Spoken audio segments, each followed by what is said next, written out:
Hello friends, स्वागत है आप सभी का अपने यूट्यूब चैनल पर।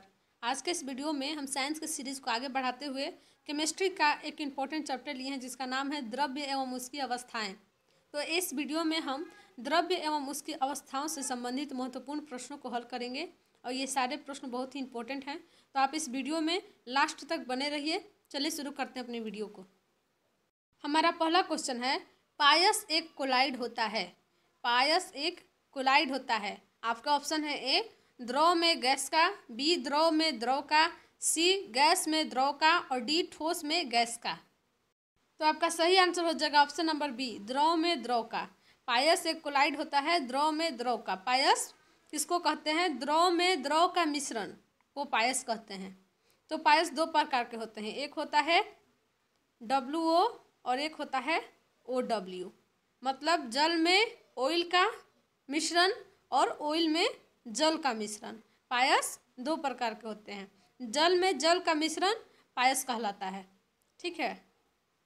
नेक्स्ट क्वेश्चन, दूध किस प्रकार का मिश्रण है? दूध किस प्रकार का मिश्रण है?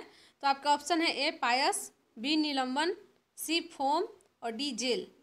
तो सही आंसर हो जाएगा ऑप्शन नंबर ए पायस। दूध एक प्रकार का पायस है। नेक्स्ट क्वेश्चन, निम्नलिखित द्रवों में कौन सा ऊष्मा का बहुत अच्छा चालक है?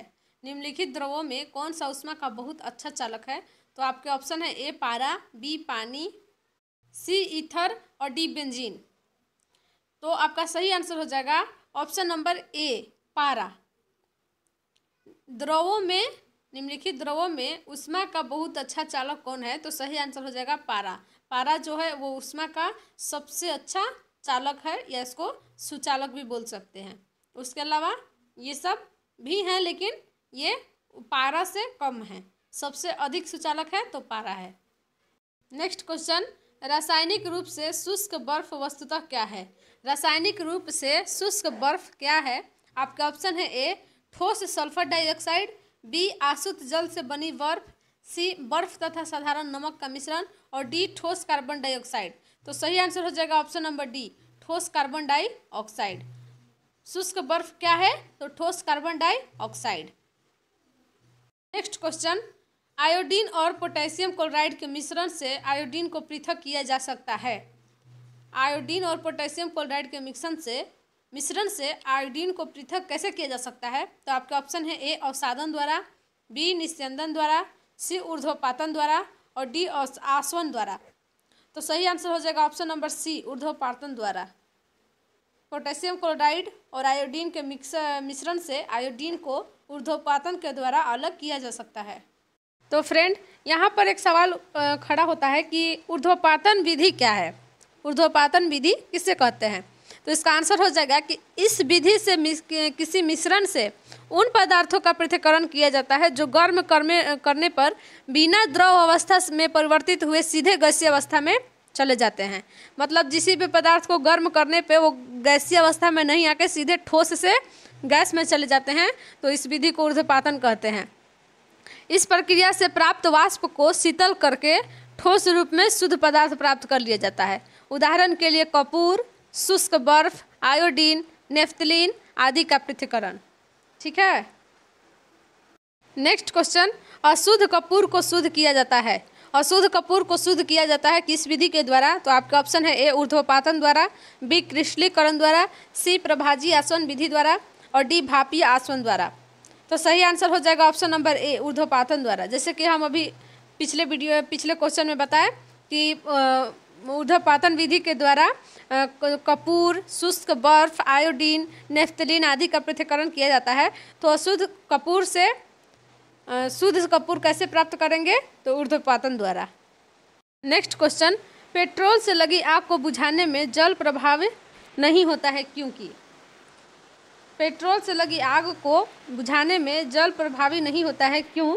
तो आपके ऑप्शन है ए ज्वाला इतनी गर्म होती है कि जल उसे ठंडा नहीं कर पाता, बी जल एवं पेट्रोल के मध्य रासायनिक अभिक्रिया हो जाती है, सी जल एवं पेट्रोल एक दूसरे के मिश्रणीय हैं और डी जल एवं पेट्रोल अघुलनशील है और पेट्रोल जल पर ऊपरी परत बनाता है अतः जलता रहता है। आपका सही आंसर हो जाएगा ऑप्शन नंबर डी जल एवं पेट्रोल अघुलनशील है और पेट्रोल जल पर ऊपरी परत बनाता है, अतः जलता रहता है। इसलिए पेट्रोल से लगी आग को बुझाने में जल प्रभावी नहीं होता है। जल से पेट्रोल से लगी आग को बुझाया नहीं जा सकता है, क्योंकि जल जो है, पेट्रोल जो है वो जल में अघुलनशील है और पेट्रोल जल के ऊपर परत बना लेता है, अतः जलता रहता है। नेक्स्ट क्वेश्चन, विलयन में विलयन की कुल मात्रा तथा उसमें मिश्रित विलय की कुल मात्रा का अनुपात क्या कहलाता है? विलयन में विलयन की कुल मात्रा तथा उसमें मिश्रित विलय की कुल मात्रा का अनुपात क्या कहलाता है? आपका ऑप्शन है ए विलियम का क्वथनांक, बी विलयन की संयंत्रता, सी विलयन की सांद्रता और डी विलयन की शुद्धता। तो सही आंसर हो जाएगा ऑप्शन नंबर सी विलयन की सांद्रता। विलयन की सांद्रता किसे कहते हैं? तो विलयन में विलयन की कुल मात्रा तथा उसमें मिश्रित विलय की कुल मात्रा के अनुपात को विलयन की सांद्रता कहते हैं। विलयन की कुल मात्रा और उसमें मिश्रित विलय की कुल मात्रा के अनुपात को विलयन की सांद्रता कहते हैं। नेक्स्ट क्वेश्चन, दूध से मक्खन निकालने के लिए किस विधि का प्रयोग किया जाता है? दूध से मक्खन को निकालने के लिए किस विधि का प्रयोग किया जाता है? तो आपके ऑप्शन है ए अवसादन, बी वाष्पीकरण, सी अपकेंद्रण तथा डी आसवन। तो सही आंसर हो जाएगा ऑप्शन नंबर सी अपकेंद्रण। दूध से मक्खन निकालने के लिए अपकेंद्रण विधि का प्रयोग किया जाता है।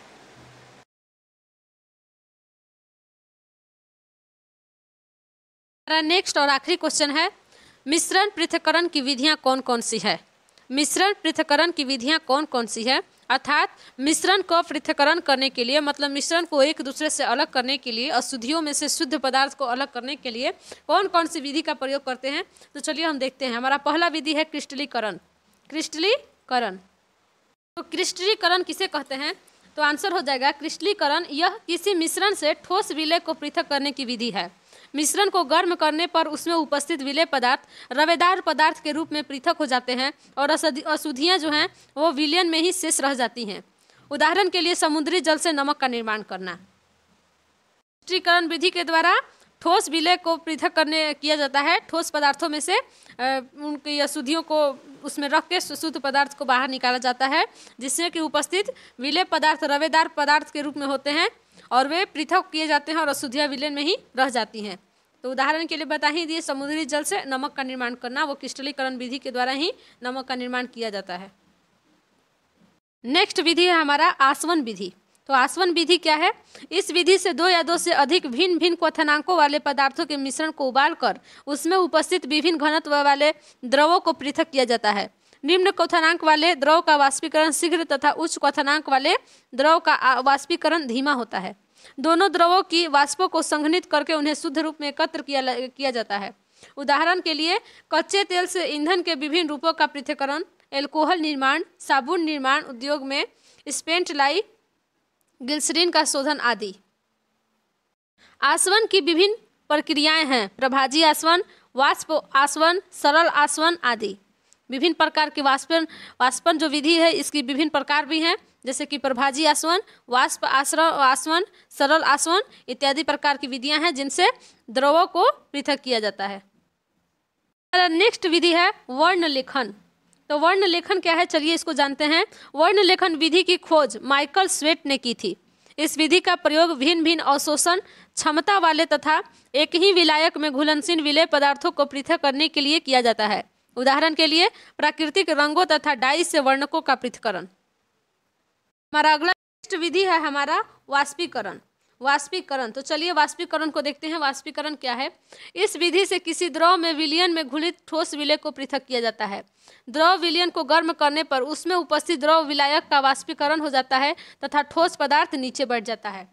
ठीक है, इसमें से ठोस और द्रव में से द्रव का पृथक किया जाता है, जिसमें द्रव जो है वो वाष्प बनकर ऊपर चला जाता है और ठोस विलयन में ही रह जाता है। नेक्स्ट विधि है हमारा ऊर्ध्वपातन।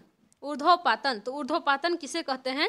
इस विधि से किसी मिश्रण से उन पदार्थों का पृथक्करण किया जाता है जो गर्म करने पर बिना द्रव अवस्था में परिवर्तित हुए सीधे गैसीय अवस्था में परिवर्तित हो जाते हैं। इस प्रक्रिया से प्राप्त वाष्प को शीतल करके ठोस रूप में शुद्ध पदार्थ प्राप्त कर लिया जाता है। उदाहरण के लिए कपूर, शुष्क बर्फ, आयोडीन, नेफ्थलीन आदि का पृथक्करण। नेक्स्ट है अवसादन व निस्तारण। अवसादन और निस्तारण विधि किसे कहते हैं, क्या है इसकी परिभाषा, चलिए जानते हैं। अवसादन एवं निस्तारण विधियों का प्रयोग भिन्न भिन्न घनत्व वाले पदार्थों को पृथक करने के लिए किया जाता है। जब किसी द्रव मिश्रण को कुछ समय के लिए स्थिर छोड़ दिया जाता है तो मिश्रण के अघुलनशील पदार्थ बर्तन की तली पर एकत्रित हो जाते हैं। यह प्रक्रिया अवसादन कहलाती है तथा ऊपरी द्रव को पृथक कर लेना निस्तारण कहलाता है। उदाहरण के लिए तेल व जल के मिश्रण में से दोनों को पृथक करना, धातु शोधन द्वारा द्रवित शुद्ध लोहा प्राप्त करना आदि। नेक्स्ट विधि है हमारा निस्यंदन। निस्यंदन, तो निस्यंदन से किसी पदार्थ को कैसे पृथक किया जाता है, चलिए जानते हैं। निस्यंदन विधि का प्रयोग किसी तरल मिश्रण से अघुलनशील ठोस पदार्थों को पृथक करने के लिए किया जाता है। इस प्रक्रिया में मिश्रण को एक छन्नित्र से प्रवाहित किया जाता है जिससे द्रव तो प्रवाहित होकर दूसरी ओर निकल जाता है, परंतु बड़े कणों वाला निलंबित ठोस पदार्थ छन्नित्र से न प्रवाहित हो पाने के कारण पृथक हो जाता है। उदाहरण गंदे जल का शुद्धिकरण। गंदे जल का शुद्धिकरण निस्यंदन के द्वारा किया जाता है, जिससे किसी छानने वाले पदार्थ से छान दिया जाता है जिससे कि द्रव जो है वो अलग हो जाता है और ठोस अलग हो जाता है। नेक्स्ट है हमारा अपकेंद्रण। अपकेंद्रण विधि क्या है, चलिए जानते हैं। जब किसी तरल मिश्रण को तीव्र गति से घुमाया जाता है तो केंद्र से बाहर की ओर प्रभावी अपकेंद्रीय बल के प्रभाव के कारण अधिक घनत्व वाले पदार्थ केंद्र अथवा अक्ष से दूर मिश्रण के पात्र की परिधि पर एकत्रित हो जाते हैं तथा कम घनत्व वाले पदार्थ केंद्र अथवा अक्ष के समीप एकत्रित हो जाते हैं।